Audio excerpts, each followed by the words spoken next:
젊은 세대의 정체성 혼란을 일본 내의 군국주의 세력이 이용한다라고 생각합니다. 일단 일본 젊은이들도 한국 젊은이랑 똑같이 생존 불안이 굉장히 심합니다. 어떻게 하면 먹고 살 수 있을까 이런 게 이제 고민이 많고, 그러다 보니까 최근에는 일본의 젊은 여성들이 외국인 대상으로도 성매매를 해가지고 기사에 많이 나오고 그러죠. 그 다음에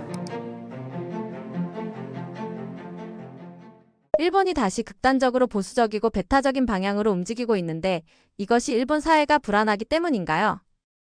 사실 이것은 일본 대중의 불안보다는요, 지배층의 불안이라고 생각합니다. 일반 대중의 불안보다는. 그러니까 일본 지배층의 특징은 군국주의 세력이라는 건데요. 2차 세계대전 이후에 일본은 전범국가로서, 패전국가이자 전범국가로서 사실은 군국주의 세력은 철저하게 단죄를 받았어야 되죠. 청산됐어야 됩니다. 그러나 일본의 군국주의 세력은 청산되지 않았습니다. 그대로 살아남았어요. 극소수만 처벌받고. 그 이유는 미국이 그 당시에 일본을 대소 전진기지로 삼기 위해서 남쪽과 한국의 남쪽과 일본을 군국주의 세력을 다 살려줬습니다. 그대로. 그래서 일본은 군국주의 세력이 그대로 살아남아서 2차 세계대전 이후에 일본의 지배층을 그대로 지배층이 되었고, 이 후손들이 오늘날의 일본 정치인들입니다. 그러니까 일본은 세습 정치라 그래가지고 그 아들 손자들이 계속 이어서 정치를 하는데, 일본의 유명한 정치인들이 다 할아버지나 외할아버지가 유명한 군국주의자들이에요. 그러니까 이 일본의 군국주의 야망은 사라진 게 아니고 면면이 이 일본 지배층 내에 흐르고 있었다, 이렇게 이제 봐야 되는데요. 요게 지금 다시 이제 고개를 쳐들고 있는 거죠. 이 군국주의를 추구했던 이 일본 지배층이 그동안 계속 품고 있던 것을 이제 꺼내기 시작했다, 이렇게 이제 보는 게 맞겠고요. 그 다음에 또 하나의 이제 원인을 따지자면, 다음 원인을 따지자면, 일본도 신자유주의 사회이기 때문에 대단히 불평등한 사회라고 할 수 있습니다. 한마디로 불평등이 굉장히 심각한 문제예요. 미국, 일본, 한국 다 그렇죠. 이런 불평등 문제는 결국 자본주의의 모순을 악화시킵니다. 그러니까 불평등이 심하면 심할수록 소위 이제 가난한 사람들이 많아진다는 얘기인데, 먹고 살기 힘든 사람들, 이 사람들이 소비를 못하니까 이윤 창출이 안 됩니다. 그러니까 오늘날의 자본주의 위기는 결국 구매력 위기라고도 얘기하죠. 수요가 없는. 그러니까 사람들이 돈이 없는 거예요. 근데 왜 돈이 없냐? 극소수 부자들한테 다 돈이 쏠려가지고 일반 서민들, 일반 백성들이 돈이 없어요. 그래서 구매가 안 되니까 이윤 창출이 안 됩니다. 물건이 안 팔려서. 그래서 오늘날의 자본주의 위기는 결국 불평등이 나온 위기다라고도 말씀드릴 수 있는데, 일본도 이런 위기가 심각해요. 일본 경제가 아주 이제 심각합니다. 서민들이 느끼는 어떤 그 문제도 심각하고. 근데 이럴 때 보통 과거에는 어떻게 문제를 해결했냐면, 미국 같은 경우에는 그 유명한 뉴딜 정책을 실시했죠. 한마디로 뉴딜 정책은 부의 재분배 정책입니다. 부자들한테 세금을 강하게 걷어가지고 사회에 투자한 거예요. 영국도 마찬가지예요. 그레이트 리셋이라 해가지고 그 당시 영국이 2차 세계대전 이후에 최고세율을 98%까지 올렸습니다. 그래서 부자들, 고위층 부자들을, 최고급 부자들한테는 돈 번 거의 98%를 세금으로 걷었어요. 미국은 95%. 그렇게 걷어서 아래다 풀었어요. 그러니까 서민들의 생활 수준이 올라가고 평등 수준이 개선되면서 구매력이 향상되고 자본주의가 아주 잘 돌아가는 소위 자본주의의 황금기가 시작되죠. 70년대까지. 자, 그런데 이렇게 문제를 해결할 과거의 경험이 있음에도 불구하고 오늘날의 자본주의 지배층, 주로 이제 독점 자본가들인데, 이 사람들은 그 과거와 같은 부의 재분배 또는 평등 정책을 쓸 생각이 전혀 없습니다. 오히려 AI 같은 걸 이용해서 돈을 더 벌 생각만 해요, 자기들이. 자, 일본도 비슷합니다. 그러면 과거와 같이 그러한 어떤 그레이트 리셋 같은 에 준하는 부의 재분배를 통해서 자본주의 위기를 완화시키지 못한다면 방법은 뭐가 있느냐? 딱 하나밖에 없어요. 전쟁입니다. 그래서 그걸 거부했던 나라들은 파시오로 나간 거죠. 2차 대전 때 파시즘으로 식민지를 얻으려고 하고 뭐 이랬죠. 일본도 지금 자기의 내부의 그런 어떤 모순을 그야말로 사회의 불평등을 해결하고 부를 재분배하고 이렇게 해서 돌파할 생각을 전혀 하지 않고 군국주의로 해결하려고 하는, 파시즘으로 해결하려고 하는 이런 경향을 보이고 있다. 그런 게 이제 또 하나의 문제점이고, 그 다음에 뭐 굳이 하나 더 붙인다면, 일본인들은 아까 앞서도 얘기했지만 무력감이 심한, 그리고 복종 성향이 굉장히 강한 사람들이기 때문에 이 일본 사람도 불안감도 심하죠. 대인공포로 표현되는 그런 것 때문에 이 군국주의 분위기에 이용당하고 휩쓸리기가 좀 쉽죠. 그런 점도 이제 하나의 영향을 미친다고 보겠습니다. 일본의 처벌에 기반한 집단주의가 국가의 의사결정 속도에 어떤 영향을 미친다고 보시나요? 이 처벌에 기반한 집단주의라고 그러면 가짜 집단주의라고 할 수 있겠죠. 간단하게 얘기하면. 그러니까 자발적 집단주의가 진짜 집단주의고, 처벌 때문에 어쩔 수 없이 집단을 우선시하는 것은 가짜 집단주의라고 할 수 있는데, 전형적으로 한국이 진짜 집단주의인 우리주의를 가진 나라고 일본은 가짜 집단주의를 가진 나라다 이렇게 이제 볼 수 있는데요. 이렇다 보니까 어떤 문제가 생기느냐, 국가의 의사결정이 비민주적으로 이루어지는 문제가 생기죠. 그러니까 일본의 지배층은 아까도 얘기했지만 세습이 많습니다. 예를 들면 자기가 국회의원이면 지역구를 아들한테 물려주고요. 또 그 아들이 손자한테 물려주는 세습 정치인이 상당한 정도가 돼요. 한국 같으면 이건 있을 수 없는 일이거든요. 한국 사람들은 당연히 거부했겠죠. 그러나 일본에서는 그런 식으로 정치가 굴러가기도 합니다. 이것만 봐도 일본 지배층이 국민의 통제를 받지 않고 지네들 마음대로 정치를 하고 있다는 걸 알 수 있는 건데, 이 국가의 의사결정에 국민들의 어떤 발언, 권한 이런 것들이 잘 미치지 못한다. 따라서 비민주적인 의사결정을 할 가능성이 매우 커진다라고 이제 봐야 되겠죠. 그래서 지금까지도 저는 일본이 기본적으로 극소수의 지배층들이 사회를 좌지우지하는 사회라고 봅니다. 그리고 그 지배층으로 대표되는 자민당은 2차 대전 이후에 지금까지 단 한 번도 교체된 적이 없습니다. 잠깐 정권을 잃은 적이 있지만 자민당의 장기 집권이 계속되고 있는 상황이죠. 거기에 비하면 한국은 여러 차례 뒤집었습니다.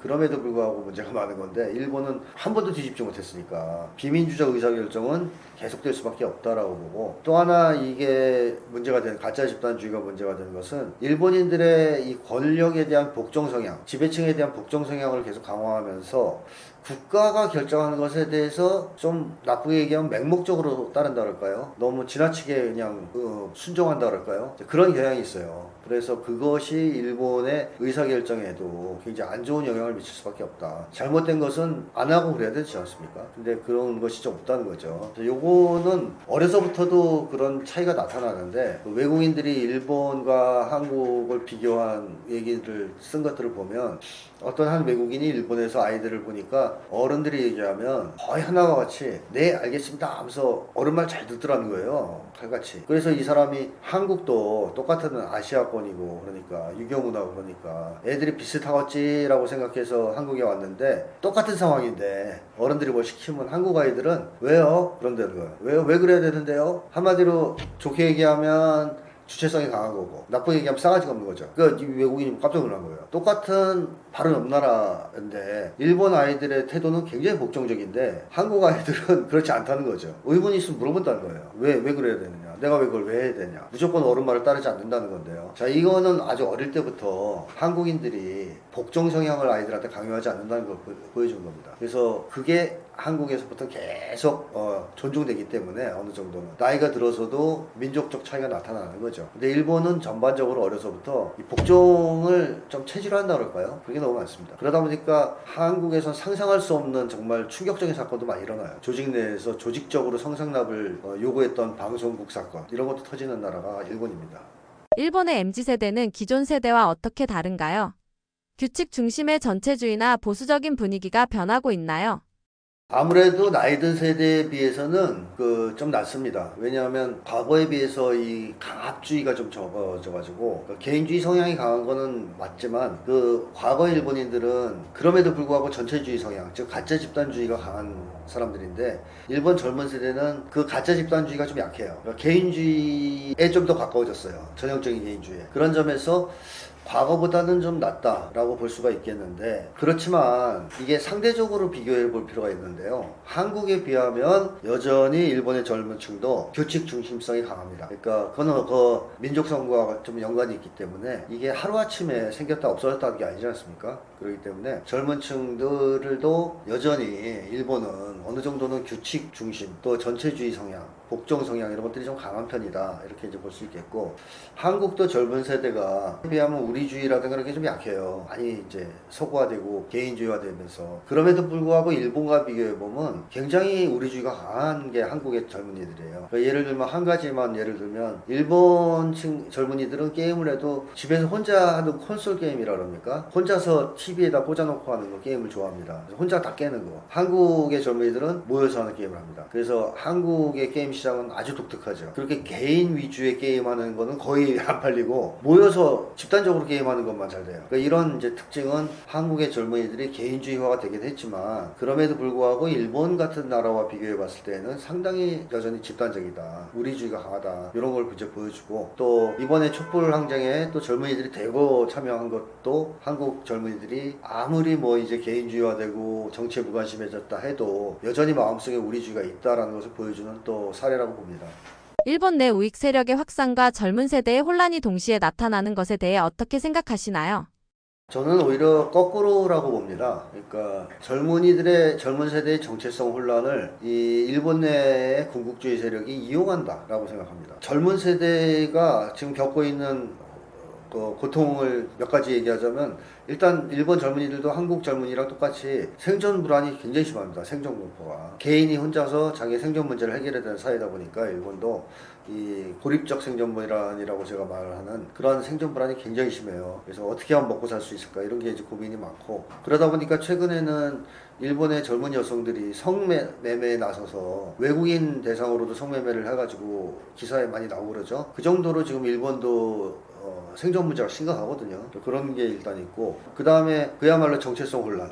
정체성이라는 것은 원래 집단 속에 소속됨으로써 확보되는 겁니다. 보통 우리가 너의 정체성을 얘기해봐라. 그러면 보통 이렇게 얘기합니다. 난 남자다, 뭐 여자다, 난 군인이다, 뭐 이런 식으로 어떤 특정한 사회적 집단에 소속된 집단 정체성. 이게 정체성의 핵심이거든요. 그러니까 자기가 소속된 집단이 없으면 정체성 혼란을 겪게 되는 겁니다. 그래서 근데 일본 같은 경우나 한국 같은 경우가 지금 사람들이 소속감을 느끼는 집단이 거의 없기 때문에 정체성 혼란이 심할 수밖에 없죠. 개인 정체성 문제는 뭐 어차피 이제 개인이 해결해야 되겠지만 기본적으로 정체성은 집단 정체성 이기 때문에 이 집단에 소속이 될 수 없는 사회 모두가 개인이 되어서 집단이 와야 된 사회 공동체가 와야 된 사회에서 젊은 세대의 정체성 혼란을 피할 수가 없죠. 게다가 또 문화도 빨리 바뀌고 세상도 빨리 바뀌니까 더더욱 이제 혼란스러워 할 거고요. 이런 것들을 그 군국주의 세력이 어떻게 이용하느냐 문제를 해결해주는 쪽으로 움직이는 게 아니라 군국주의 길로 젊은이들 끌어들이는 식으로 이용해 먹고 있죠. 그래서 과거에 그거를 절묘하게 이용했던 게 독일의 히틀러입니다. 과거에 1차 세계대전에서 독일이 패망하고 나서 막대한 전쟁 그 배상금 뭐 이런 걸 물어야 되는 상황이 돼서 독일 경제가 엉망진창이 됐어요. 그래서 경제난도 엄청나게 심각하고 생존 문제 심각하고 젊은이들은 막 혼란에 빠지고 그럴 때 히틀러가 나타나서 정체성을 줬죠. 그야말로 국가주의라는 나치즘이라는. 그러면서 우리 저놈들한테 돈 갚을 거 필요 없다. 돈 갚지 않아도 된다. 군사를 키워서 저놈들 아작내자. 뭐 이렇게 해서 젊은이들을 선동을 해가지고 그 당시에 젊은이들이 소위 이제 히틀러 유겐트라 그래가지고 히틀러의 파쇼 정책, 파쇼화를 맨 앞에서 실현하는 어떤 돌격대 비슷한 역할을 했습니다. 자, 이런 식으로 젊은이들은 군국주의 세력이나 파쇼 세력이 있을 경우 거기에 이용 대상이 되는 경우가 많고요. 그게 국가 차원에서 커지면 과거의 일본처럼 가미가제 같은 것도 나타나는 거예요. 그것도 젊은이들이 했지 뭐 나이 든 사람이 했습니까? 자, 그래서 일본의 지금 이런 젊은 세대의 혼란을 저는 군국주의자들이 이용할 가능성이 높다. 그리고 그게 만약에 안 좋은 쪽으로 잘 맞물려 버리면 일본의 젊은 세대가 극우화될 가능성도 배제할 수 없다. 이런 생각이 들거든요. 이런 점에서 일본의 앞으로의 행보는 좀 주시할 필요가 있다고 봅니다. 2026년의 한일 관계는 어떻게 전망하시나요? 이제 일본은 이미 이제 군국주의 길로 들어선 것을 공표했다고까지 볼 수 있습니다. 다카이치 총리가 중국이 가장 핵심 이익으로 여기는 민감하게 여기는 대만 문제를 언급했습니다. 대만 문제가 있을 시 자위대가 개입할 수 있다는 식의 얘기를 했고요. 그리고 같은 날인가 다음 날에 독도가 일본 땅이란 말을 했어요. 독도. 그러니까 한국과 중국을 상대로 공이 도발적인 망언들을 던진 겁니다. 그러니까 이 지금 미국의 이 다카이치 세력, 다카이치 정부는 트럼프가 아시아 쪽 방위를 일본하고 한국한테 떠넘기려고 하는 미국은 뒤로 빠지고 그런 전략을 추진하고 있는데 이걸 기회로 삼아서 군국주의 꿈을 실현하려고 하고 있습니다. 그러니까 과거에는 미국이 직접 아시아 방위는 우리가 할 거니까 너희는 군사를 키우지 마라 이런 쪽이었다면 지금은 야 우리 좀 빠질 거니까 너희 좀 국방비도 올리고 군사를 키워서 방위는 네가 알아서 해. 아시아 방위는 니네가 알아서 좀 해. 중국 견제도 너희가 좀 해. 이런 쪽이거든요. 그러니까 일본 군국주의 세력은 이때를 절호의 기회라고 생각하는 거죠. 자, 이때 군국주의 꿈을 실현해야 되겠다. 라고 해서 지금 일본이 정말 무서운 속도로 군국주의 길로 치닫고 있습니다. 근데 일본이 이렇게 군국주의 길로 치닫는 것은 결국 해외 침략을 위해서죠. 그리고 해외 침략의 대상은 한국과 중국입니다. 그 중에서도 우선적으로 일본이 침략을 할 나라는 저는 한국일 가능성이 높다고 봅니다. 특히 독도 같은 걸 빌미로 해서. 따라서 한일 관계는 앞으로 기본적으로 좋기가 좀 어렵다. 그러니까 일본의 이 다카이치 세력이 물러나든가 군국주의 야망을 포기하든가 하는 변수가 생기지 않는 한 일본과의 관계가 원만해지기는 좀 어렵다. 이렇게 예측합니다. 자존감이 높은 사람들은 왜 굳이 다른 사람한테 잘 보이려고 하지 않는 건가요? 이 자존감은 자기 자신의 가치, 자기 가치에 대한 평가의 기초에서 스스로를 존중하는 마음이다. 이렇게 규정할 수 있는데요. 자, 여기에는 벌써 어떤 내용이 들어갔냐면 자신의 가치가 높다는 평가가 들어있죠. 그러니까 내가 알고 있는 거죠. 나의 가치가 높다는 사실을. 그러니까 나는 괜찮은 사람이야, 훌륭한 사람이야, 멋진 사람이야. 이런 평가를 이미 내가 하고 있는 거거든요. 자존감이 높다는 얘기는. 자, 근데 그게 의식하고 있는 것보다는 오히려 무의식적으로 마음 깊숙한 곳에 있는 거예요. 자, 그럼 내가 스스로 가치가 높다는 사실을 알고 있다면 굳이 다른 사람들한테 그걸 보여줘야 될 이유는 없죠. 그리고 또 하나는 자존감은 내가 나를 존중하는 마음입니다. 타인이 나를 존중하는 마음이 아니에요. 내가 스스로 나를 존중하는 거예요. 자, 근데 내가 이미 나를 존중하고 있어요. 자존감이 높은 사람은 항상 그 마음을 가지고 있어요. 스스로를 존중하는. 따라서 타인의 존중은 덜 중요합니다. 있으면 좋은데 그렇게까지 중요하지 않아요. 그래서 자존감이 높은 사람들은 굳이 뭐 과시하거나 뭐 자기 정체를 숨기려거나 이렇게 하지 않고 자기 있는 그대로 다 보여주고 드러내고 이렇게 사람들을 상대할 때 아주 편안하게 상대하는 그런 이제 경향이 있습니다. 자존감이 낮으면 왜 괜히 과시하거나 숨기려는 행동이 나오는 건가요? 자, 이 자존감이 높다의 반대니까 반대로 생각해 보시면 될 텐데 자존감이 높은 사람은 자기가 가치가 높다라는 평가를 이미 하고 있는 사람이라 했죠. 그럼 반대로 자존감이 낮은 사람은 자신의 가치가 낮다는 평가를 하고 있는 사람이에요. 좀 쉽게 설명하면 나는 형편없는 인간이야. 나는 쓸모없는 인간이야. 나는 볼품없는 놈이야. 뭐 이런 식의 평가를 스스로 하고 있는 거예요. 자, 이런 평가를 하고 있다면 그것을 보상받고 싶겠죠. 남들한테 이런 낮은 평가를 남들한테 들키거나 남들한테 보여주기 싫을 거 아닙니까? 따라서 자신의 가치가 높은 척 해야 됩니다. 그러기 위해서 하는 행동이 이제 과시행동 또는 자기의 진짜를 숨기려고 하는 본 모습을 숨기려고 하는 그런 어떤 위장행동 이런 것들이 나오기도 하고요. 또 자기가 스스로 존중을 못 하잖아요. 아까 자존감이 높은 사람은 내가 스스로 나를 존중하고 있다라고 말씀드렸는데 자존감이 낮은 사람은 자기는 자기를 존중 못 해요. 존중 안 하고 있습니다. 존중 못 하거나 안 하고 있습니다. 그러면 타인의 존중이 엄청 중요해지죠. 타인의 존중이 대단히 중요해집니다. 거기에 이제 목숨을 건다라고 해도 과언이 아니거든요. 따라서 타인들한테 존중받으려면 뭔가 있어야 되지 않습니까? 그냥은 안 해줄 거라고 생각하거든요. 자존감이 높은 사람은 타인들이 자기의 본 모습을 알게 되면 자연히 존중해 줄 거라고 생각하지만 기대하지만 자존감이 낮은 사람들은 자기의 본 모습을 알게 되면 존중을 안 해줄 거라고 생각해요. 따라서 돈을 과시하든 뭐 명품을 과시하든 권력을 과시하든 뭘 과시하려고 합니다. 그래야 존중을 받을 수 있을 것 같으니까. 이 자존감이 낮은 사람들은 사실상 타인의 평가와 존중에 목숨을 거는 사람들이다. 이제 이렇게 말씀드릴 수 있고, 그래서 이 사람들은 유기공포에 시달립니다. 무슨 얘기냐면 자기가 자기의 본 모습을 남들한테 혹시라도 들켰을 경우, 즉 과시에 실패해서 과시를 안 해서 남들이 그냥 내 본 모습을 봐버린다. 알게 되었다. 그럴 경우 분명히 사람들은 나를 싫어할 것이다. 그리고 버릴 것이다. 남들한테 버림받을 수 있다라는 이 유기공포에 시달려요. 그러니까 이거를 모면하기 위해서 엄청나게 과시합니다. 과시를 하려고 그래요. 그래서 이런 거는 뭐 사실상 낮은 자존감, 그러니까 자기가 가치가 낮은 사람이라는 것을 보상하고 방어하기 위한 행동이다. 이렇게 이제 볼 수 있겠죠. 돈이나 외모를 너무 중요하게 보는 사회적 분위기가 자존감을 낮추기도 하나요? 제가 가짜 자존감 권하는 사회라는 책에서 제일 강조했던 게 바로 요 대목인데요. 원래 사람이 자기 자존감을 형성할 때 가치평가를 한다고 했지 않습니까? 자기의 가치평가. 결국 사람의 가치를 평가하는 건데요. 이 가치평가의 기준은 원래는 사회에 얼마나 기여하느냐에 달려 있습니다. 그러니까 이제 좀 쉽게 이해를 하자면 가족 내에서 아버지의 가치는 가족에 얼마나 공헌하냐와 관련이 있죠. 다들 아시겠지만. 아버지가 뭐 돈을 벌어와서 전 온 가족을 위해서 그 돈을 잘 사용하고 공정하게 평등하게 사용하고 또 가족들을 사랑하고 위해주면 가족 내에서의 아버지의 기여도는 대단히 커지겠죠. 따라서 아버지는 가치가 있어요. 아버지로서의 가치를 가지는 거예요. 그리고 어머니도 마찬가지고 자식도 마찬가지고 각각 가족에 대한 기여도 속에서 그 사람의 가치가 결정돼요. 이 가치는 개인이 혼자 고립돼서 결정되는 건 아닙니다. 만약에 개인이 혼자 무인도에 살고 있다 그러면 그 사람의 가치를 논할 이유가 없어요. 가치라는 것 자체가 상품을 기준으로 얘기하면 가격이거든요. 얼마냐 가격인데 그거는 교환 관계에서만 타인과의 관계에서만 의미를 가지는 거지 않습니까? 그래서 사람의 가치는 개인이 혼자서 고립된 상태에서 가지는 게 아니고 사회 속에서 관계를 맺을 때 사람들과 그러니까 사회와의 관계 속에서 맺어지는 겁니다. 평가되는 겁니다. 얼마나 이 사회에 도움이 되는 사람이냐.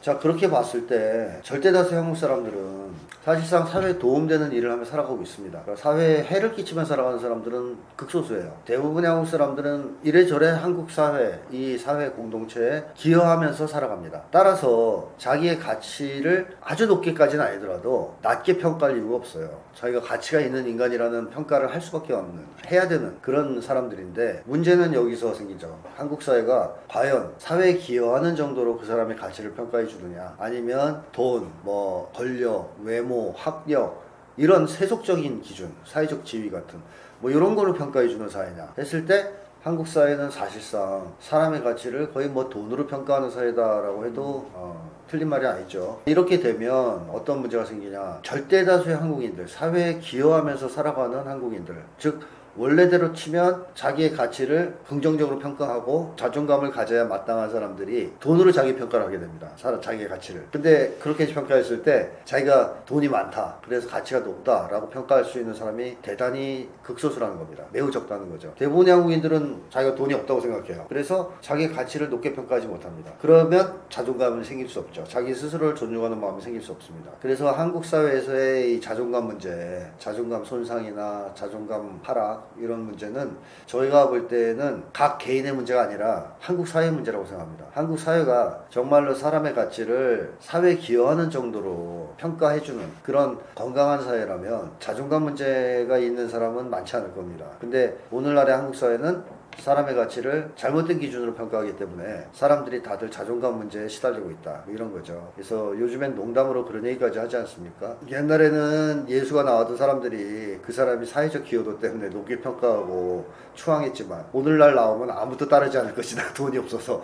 이런 농담을 하는 사람도 있을 정도로 요즘에는 사람의 가치를 평가하는 기준이 심각할 정도로 좀 왜곡되어 있다 하는 생각이 듭니다. 다른 사람보다 나와 더 친해지고 나를 더 신경 쓰는 삶이란 어떻게 만드는 건가요?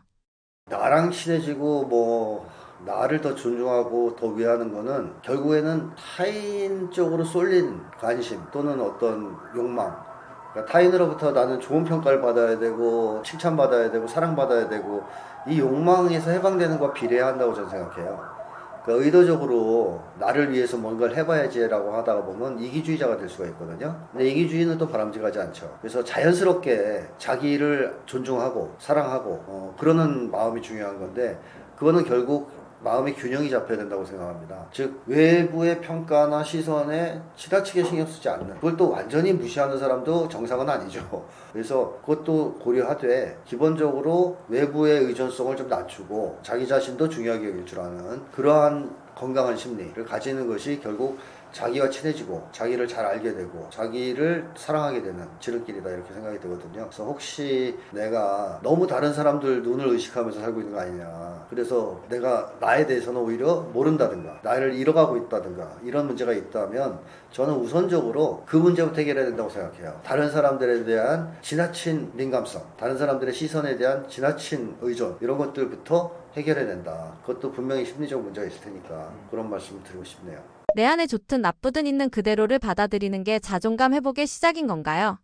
자, 나를 받아들이려면 나를 일단 평가하는 기준을 제대로 세워야 될 겁니다. 그러니까 나는 사람이지 않습니까? 그러니까 사람을 평가하는 기준이 왜곡되어 있으면 자기를 좋게 평가할 수가 없어요. 그래서 제가 앞에서도 말씀드렸지만 한국 사회는 사람을 돈으로 평가한다 그랬는데, 자, 돈으로 나를 평가해 보십시오. 돈 없는 사람이 자기 좋게 평가할 수 있습니까? 안 되죠. 또 외모로 사람을 평가한다, 이 세상이. 왜 나를 외모로 평가한다, 근데 얼굴이 안 받쳐준다, 좋게 평가할 수 없죠. 그러면 나를 어떻게 받아들여요? 마음에 안 드는데 못 받아들이죠. 그래서 저는 우선 첫 번째로 해야 될 일은 사람을 평가하는 기준을 정상화시켜야 된다. 그래야 나를 평가할 때 돈, 외모 이런 게 아니라 인격이라든가 도덕성이라든가, 이게 이제 다 사회적 기여와 관련이 있는 것들이니까 그런 거로 평가하게 되겠죠. 그러면 나는 착하고 세상에 해되지 않고 도움되는 일하고 살고 있고 뭐 이런 거로 평가하면 나는 괜찮은 사람이야, 좋은 사람이야, 이렇게 되지 않겠어요? 그래서 자기 평가 기준이 문제가 있으면 자기를 받아들일 수 없어요. 그래서 그것부터 전 일단 바로 잡아야 된다고 보고, 두 번째는 한국 사람들은 기본적으로 이 비교와 경쟁에 익숙하다 보니까 자기 자신을 너무 좀 저평가하는 경향이 있습니다.